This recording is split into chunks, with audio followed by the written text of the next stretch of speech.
All right, guys, this is going to be Salt Lake City, The Real Housewives of Salt Lake City, Season 5, Episode 16, Burn Book Revisited. Okay, so I believe this is going to be the season finale, so this is going to be this is definitely going to be a long one because like they do a lot of dialogue back and forth. This is in order for us to get through it. Yeah, we got to get through it step by step, one by one. But we're going to start off with Heather. She's kind of doing like a little montage or monologue about, I guess, friendships and things of that nature with the girls. And while they're doing this, you can see all the girls. It's like a montage of them getting ready for photo shoot, whatever, confessionals, who knows what it was. But either way, they were showing all these explosive moments. So we already know that it basically is leading up to something, right? So the producers ask, is there any road back from this point? And Lisa, in her little, well, she's getting it done up, she just says, I don't know. All right. So we jump on in. We see Meredith and Heather. The next morning they woke up, they're eating breakfast. And Heather was like, you okay? What's going on? You slept in? And she's like, yeah. Meredith, she woke up with a scratched cornea in her eye or something. So she had on a patch. So, of course, Heather making her little jokes and things of that nature. And she's like, well, you know what? You ain't never yelled at me before like that. What was going on? And Meredith was like, well, I feel like I can't be heard unless I have to yell at somebody and lose my temper. Like, that's the only way somebody's going to listen to me. And Heather's like, well, I mean, you don't. I'm your friend. So, you can talk it out. It's okay. And so Meredith was like, yeah, I apologize because she was really mad at Brittany, and all the other people just came collateral damage pretty much at that point. So she apologized for yelling and screaming, and it wasn't supposed to be towards Heather. Okay, so Heather ends up texting all the girls to say, hey, get dressed, get ready. We're going to go for a couple of activities I got planned out. But the first thing on the list will be to dress up as Lisa. Because as we all know, every time they do, well, there's always at least one activity where they have to dress up in costume, right, for a theme. And Lisa usually doesn't really participate like she's supposed to. I think she did the Breakfast at Tiffany one. It was probably the only one that she did. But either way, because actually she wore like an actual Tiffany's outfit or something like that. But either way, she wasn't Audrey Hepburn. But we can avoid her not dressing up by just we dressing up like her. So everybody puts on their best Lisa. They go down to meet her. She was very speechless at first, but she was, super surprised, and she actually liked it because, she loves herself, so why not have, 7 other Lisas to join me, right? So this is where our first argument comes to, because we sit down for lunch and everybody's doing their own little Lisa impressions, joking around. But we get to Whitney and she stands up, she does her little Lisa spiel, and she turns around and there's a tag on her shirt. So Lisa girl, you got a tag still on there. That's not me. And she was like, yeah, I'm going to return it later. And she's like, I don't return nothing. What you talking about? And Whitney was like, yeah, there's been rumors that you wear clothes and you return them. And Lisa like, girl, no, come to my house. You can see all my closets. I don't do none of that. And this and that. And she's like, so what are you trying to imply, girl? What you trying to say here? And Whitney was like, well, I just think that you're fake. Your friendships are pretty much based on, I guess, what they can do for you or if they can grovel for you at this point. Like, I don't, if you can jump on the Lisa train and be all about Lisa, but in return, you're bad at making deep connections with people and you make everything about yourself. So pretty much Whitney is loving dressing up. Well, she hates to dress up like Lisa because she doesn't want to be a Barlow at all. But she's going to use this opportunity to dig at her, right? So Lisa like, girl, nah, you make everything about me and my family. And Whitney like, no, you're the one that brought up information about my businesses and things of that nature. And Lisa was like, no, that information was already out there and it has nothing to do with me. You need to take that wig off because you can never be Lisa, this and this and that. What she say? Your gut is leaking, take a probiotic. I don't know. She was just saying some stuff. And they're going back and forth, back and forth. Well, I don't want to be like you. I don't want to be a mean person, a nasty liar. And Lisa's like, I'm not a liar. You're a liar. You will never be me. I don't give a fuck. Shut the fuck up, Lisa, and listen, this and this and that. No, no, no, no, no. Take off the wig. You can never be me. Take it off. And they continue a little bit talking about some, Lisa like, well, you lied about me and my marriage, bringing us all back up again. Whitney, well, you done the same thing to me. And Lisa like, well, no, you need to go get proof and then you can sue me. How about that? And Whitney's, and in her confessional, she was just saying how I guess Whitney was just trying to deflect from her, shabby life. So she pretty much thinks that Lisa's a joke at this point, right?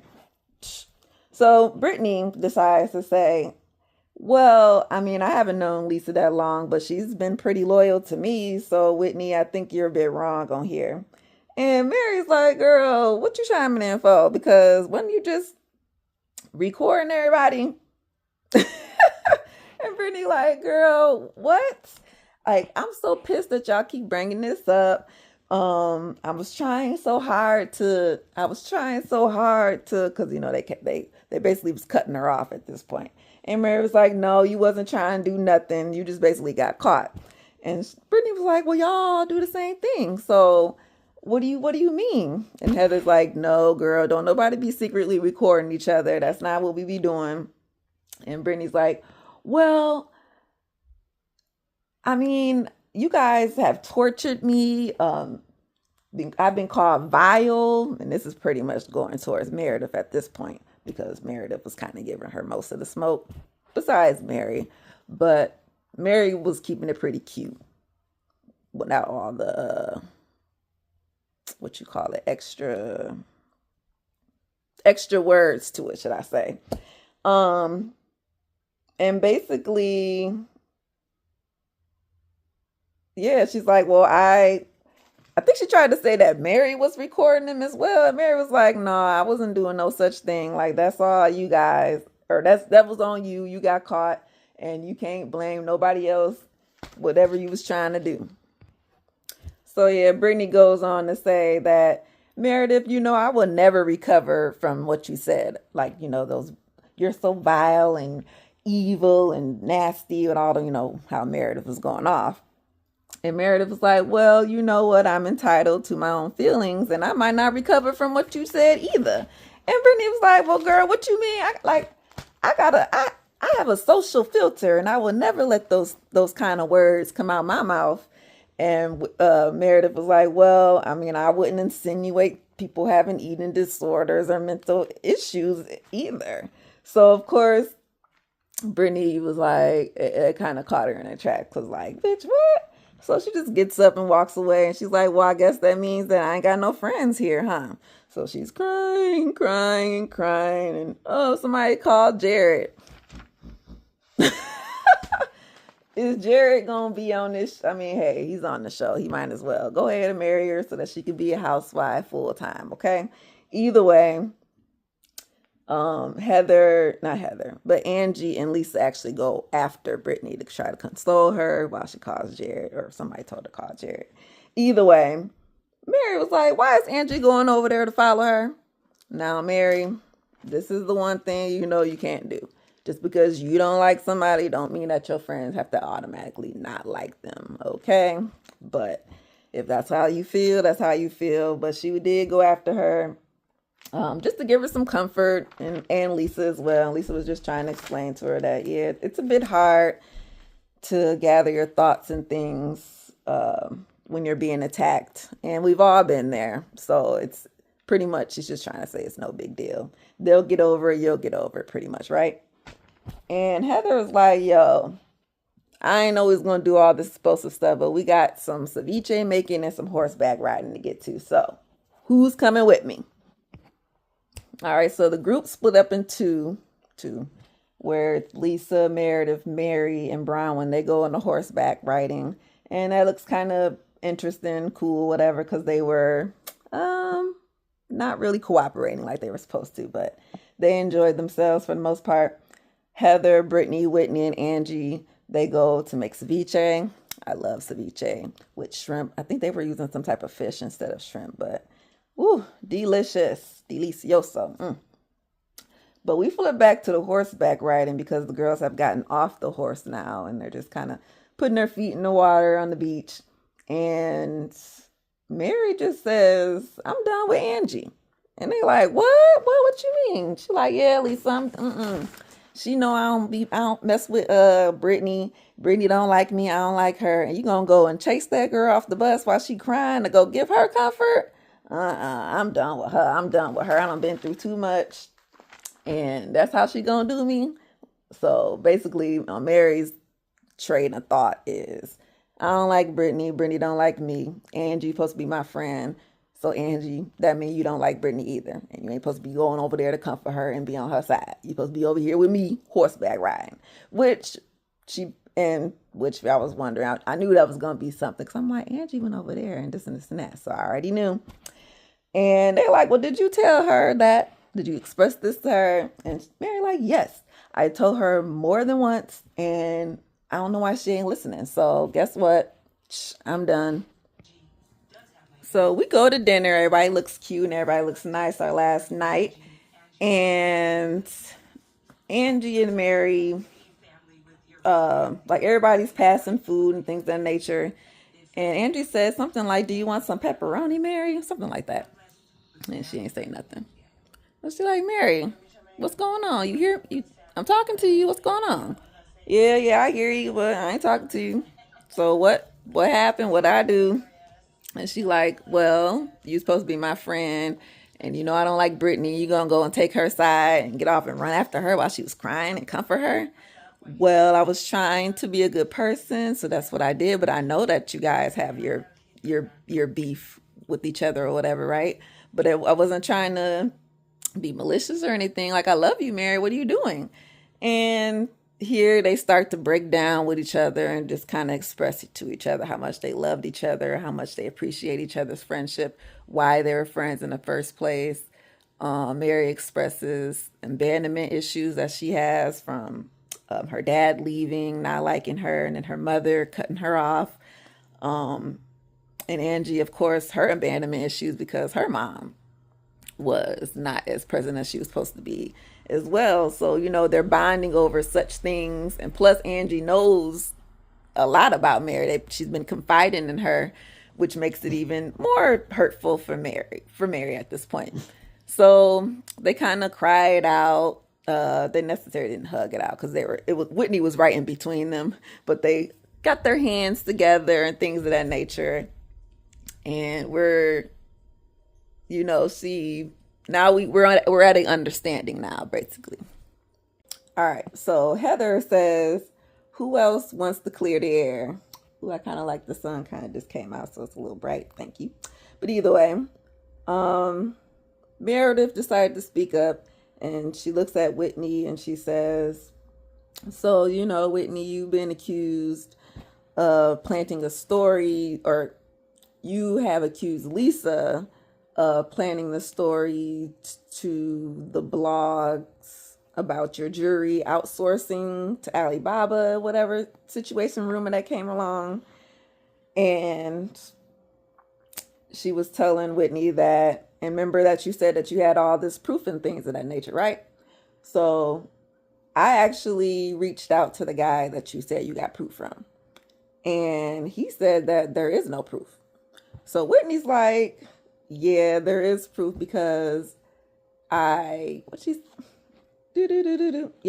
there is proof because he said that Lisa was the one who did it, and it was followed by a phone call with all the information. So Lisa's like, well, that's not proof because a phone call, that's what do you call it? Verbal. So Whitney's like, no, it's no secret that You always feed the blogs. And she's like, what do you mean the blogs? I don't do none of that. Yeah, you do. You feed reality Von Tees.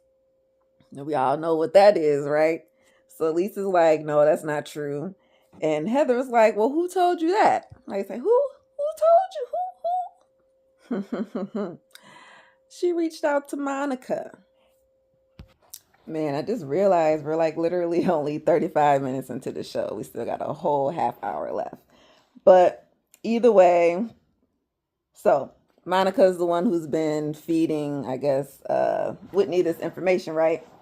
So Heather's like, well, after everything that we've been through, right? Why would you reach out to Monica of all people, right? So Whitney's like, well, I reached out of desperation, because she says that she has proof that Lisa has been reaching out to a reach outlet and she's been feeding reality Von Tees. So Lisa like, no, that's a lie. You making stuff up. I ain't never did nothing like that. So Heather's like, really? The snake has proof and we're gonna go and run and best friend her? So, now Heather's hyped up because why would you go to our enemy, right? So Whitney's like, well, you guys put me in a corner. And Heather's like, who? I ain't put you in no corner. And she pointed at Lisa and Meredith like, nah, them two. And Lisa like, don't point your finger at me. Get your finger out my face. And Heather's like, listen, never in a million years did I ever think that you would reach out to our sworn enemy. And Mary chimed in and was like, guys, you guys aren't the best people to get along with. Like, y'all not really friendly people. And I understand that once y'all get mad, y'all like to gang up on people. So you kind of put people in a tough spot. I've been there. And Heather's like, listen, the fact that you guys are, or that this guy, because they're not saying his name, but the blog guy, it has access to you is embarrassing. And you guys need to delete his number, cut off his access. And Meredith was like, well, listen, he's the one, he reached out, he told me that my friend is lying and betraying us. And Heather's like, well, but think about it, consider the source, though. And Meredith like, but it's true. And Whitney's like, well, look, you did the same thing. So they kind of going back a little bit, back and forth. And Meredith's like, listen, Whitney, don't put your bad, dirty behavior on me. I did not call Monica. I didn't reach out to the guy. I didn't do none of that. And of course, Whitney's still trying to say, no, you did the same thing. You did the same thing. And she's like, no, I'm not responsible for your bad behavior. So, basically trying to say that Whitney's deflecting everything to her. I don't know. Either way, Heather's like, all right, guys, just look at us. We are obsessed with receipts. We're trusting a stranger to come in and split us apart. As a group, we understand this judgment from the world, because we are on a TV show, right? She didn't, well, that's the only part that she could have put in there. But basically, right, we're on TV, guys, so we already understand how this works, right? Where the outside comes through with all this hoopla comments and whatnot. And we're, as a group, are supposed to be supporting each other through all that. We're not supposed to, call each other a bad mother. We're not supposed to hurt each other by saying, going after your businesses or saying that somebody's ugly. We should not have to fight each other, So we made fun of Monica for her having a burn book, but guess what? We all have a burn book. And guess where our burn book is? It's in our phones. So listen, none of us are at fault. All of us have said hurtful things about each other. And all I hear is us just trying to prove who's being the bad friend, which is kind of true. Brown went going against Lisa because she's been a bad friend. Angie versus Lisa because you're being a bad friend. Mary versus Angie, I guess, because you're being a bad friend. Like, and Heather versus, well, I don't even know, really. Technically, it's not really Heather versus anybody because she's Lisa's friend. But either way, we're going to solve it right now, okay? So Heather has this grand idea that, hey, we're all going to pull out our phones and we're going to find the worst thing that we said about whoever, each other, and we're going to hand our phones to that person and we're going to read it out loud. We're going to get to the bottom of it. Okay, so Meredith thinks this phone, well, activity is not such a good idea, but we're going to do it anyway. We starts off with Mary to Heather. So she hands the phone to Heather, and Heather reads, and I'm gonna read, paraphrase, but I'm gonna read it. So, and Heather cries a bit because she knows, yeah, you kind of hit me on the nail with this one. I think we all kind of was feeling this way. I'm glad Mary brought this up. So, Heather, from day one, I have never felt accepted by her. She changed when she got successful. I think it went to her head. She started being aggressive, referring to her accomplishments, throwing it in our faces instead of enjoying her blessings. She's become competitive and mean. She's forgot about the people who helped her get her fame. But regardless of all that, I'll be happy for what she's accomplished, and and I'm glad to see it, and I love her still. Okay, so Heather, she takes it, and she pretty much says that she understands why Mary said those things. Just trying to say how she lost a lot over the years from, she remembers who she was when she first got here, which I think we all do. And just her leaving the church and all that stuff. Like, she had to lose a lot to get to where she's at now, right?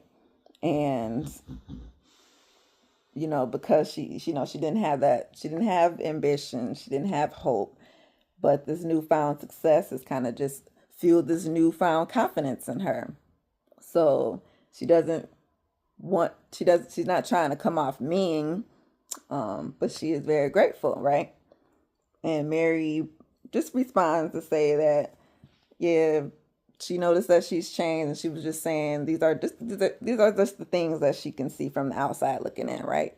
And I think this is pretty much what a lot of us who are watching you, Heather, are thinking. So that's why I was happy that she said it. And it was cool that they got to clear the air. So that's the first one. It went smooth and easy. Can the rest of them go this easy?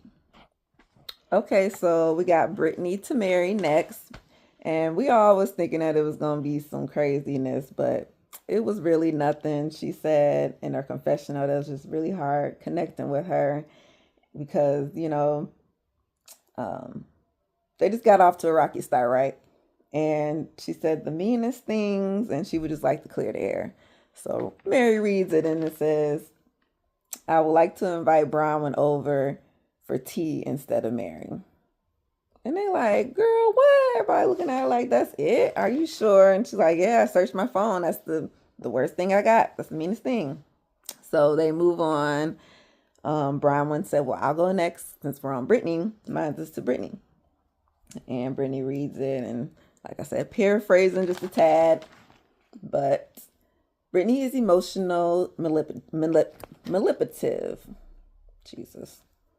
She parentifies her children, trauma bonds relationships, and is below her intelligent level and her age and maturity level.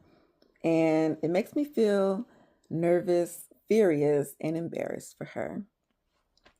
So Brittany did not cry this time, but she says, well, that was extremely harsh. You don't know me enough to say those things. You don't know my relationship with my kids. So, and of course, Bronwyn just tries to say like, well, I'm sorry, and I'm willing to get to know you.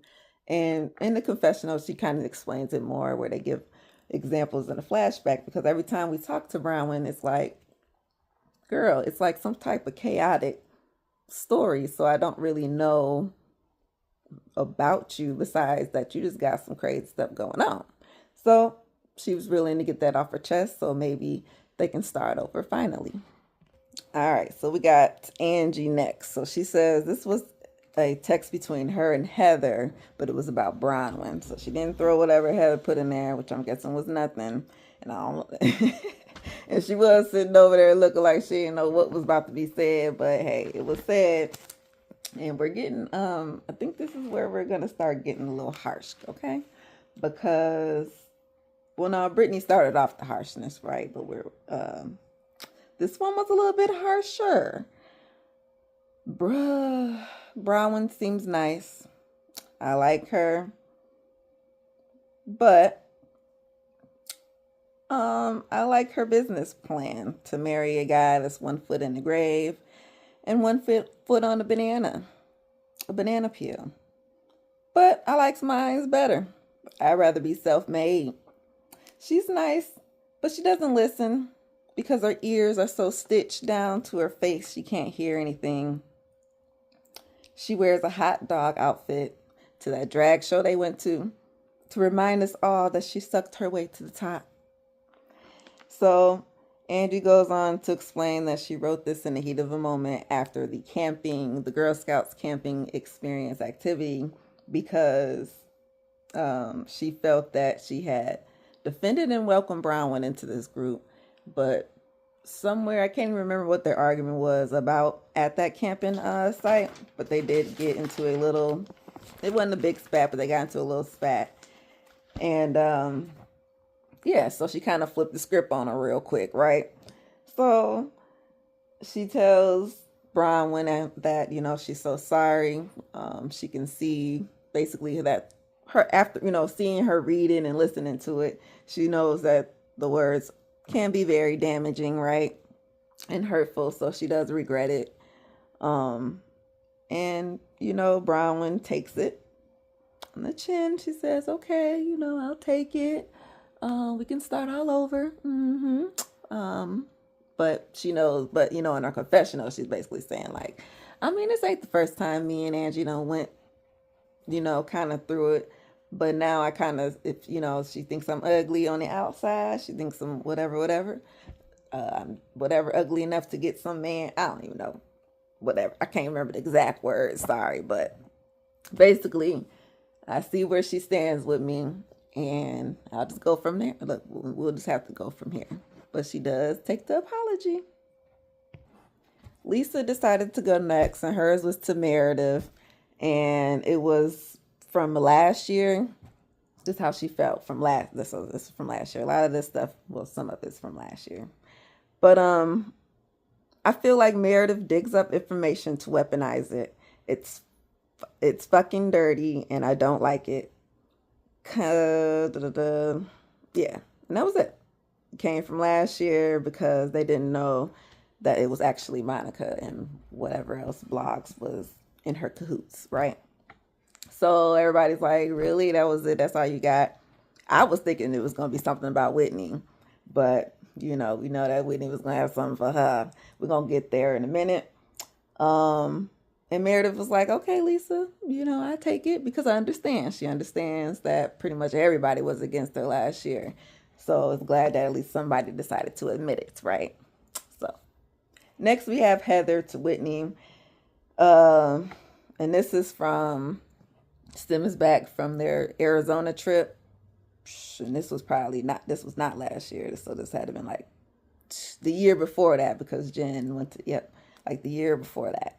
Or the year, Jen went to jail. So something like that. Either the year that she went to jail, that season, because that was like her last hoorah, if I'm not mistaken. Either way.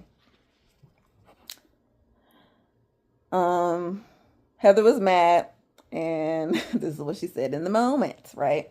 This is everybody's stuff is in the moment. Whitney is a low-life, thirsty piece of shit. She sold her soul for fame and recognition. She's a snake, and she should never be trusted. I've been so stupid, and I carried her products in my salon, and I never even sold not one.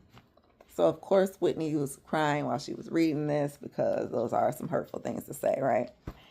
And of course, Heather says that she doesn't mean it now. Obviously, they've been through a lot. She just never thought that Whitney would, what do you say? I guess try to go against her by hurting her to try to up the ante to make herself uh, maybe stand out or be more fabulous or famous or whatever on the show. Who knows? And that's kind of how I took it, right? Um, so which is weird because going back to what Mary said, yeah. Do, do, do, do, do, do, do, do, do. And especially when Whitney was going through her healing, nobody was here for it because she was actually fighting back and she didn't want to be your minion. She was trying to be your equal. And I think that's where they kind of got misconstrued in that relationship, right? Because because we're all growing here. If they don't realize that you're not going to be the same person from season one, especially after y'all get to making this money. So we're all going to elevate. So are you going to be mad at Meredith or Lisa or Mary or anybody else who tries to up the ante on you, Mary? So, which I think is why she didn't like Bronwyn when Bronwyn first popped, because Bronwyn can up the ante on your ass if she actually chose to. But she's choosing the wrong route, which is why I'm upset. I thought she would go the right route, but she didn't. But we're getting off. I'm going on a tangent now. So pretty much Heather and Whitney hash this out because they do have an understanding and they do their little secret handshake or whatever and say, okay, we're cool. We'll move on. Okay, so Whitney to Lisa, and this is going to turn into a mess, obviously, because Lisa reads, I was at a party with Justin and we met a girl who wanted to have a threesome. And she said, hey, I'm good for it. You could just ask Lisa and John. Because while I was kissing Lisa, I was John off. And Lisa was like, what the fuck is this? Like, really? And Whitney was like, well, listen, I chose this one because I felt like it was the worst, because rewinding the tape back to a couple years ago, we all remember the rumors about the basketball tickets, right? And Whitney was the one who brought it up. So that's kind of the worst thing that she can say that I could say about you. Like, so I wanted to clear the air, and I don't believe it. And Lisa like, no, this is terrible. Like, my husband has great integrity, and you are basically trying to degrade my character. Like, I don't even know how to feel at this moment. And she was like, I just want to clear the air and just burn it. And meanwhile, while Lisa was talking, she kept looking at Angie and kind of pointing at Angie. So Angie was like, well, why are you looking at me? And Lisa said, because remember when they brought up Sean and his little mess? So she like, huh? This like, what? So Whitney's like, listen, Lisa, the roses stood up for you. And Lisa was like, no, that's a lie. And you took it too far. So again, pointing at Angie. And she's like, well, why don't point at me, Lisa? What are you doing? And Whitney was like, well, I could have said a whole bunch of other things about you. Like, honestly, your looks, your businesses. Like, I could have said so many other things, but this was the one thing that I think this was the worst thing I think attached to me and you that I just wanted to clear it out. So do you understand the game, like, and what we're trying to do here? And Lisa's like, well, you need to stop apologizing because you don't mean it. You're dirty as fuck. And you just go lower every time. And in her confessional, she's like, yeah, I do get the game. But the problem is going after my relationship, like the way that she's doing it, basically. And Whitney was like, well, you need to shut the fuck up and listen to me. And Lisa's like, no. I heard that Sean has circle jerk I don't even know if we're allowed to say the J word, but in the midst of the argument, yeah, she points back at Angie again and she says, well, I heard that Sean has circled in the salon. And she's like, what? Like, again, why are you bringing me in this? Don't bring me in it. And she stands up and she throws flowers at her. And she's like, what the heck? Like, why would you say that? And Angie is hot, basically, at this point. Mary had to pull her back. Everybody's trying to say, stop, calm down. And Lisa just keeps saying, well, you started it. And how did Angie start this? You're supposed to be arguing with Whitney, but you dragging her into this instead of arguing with Whitney. Like, is it that you have nothing else to come with Whitney at or something? Like, I don't know.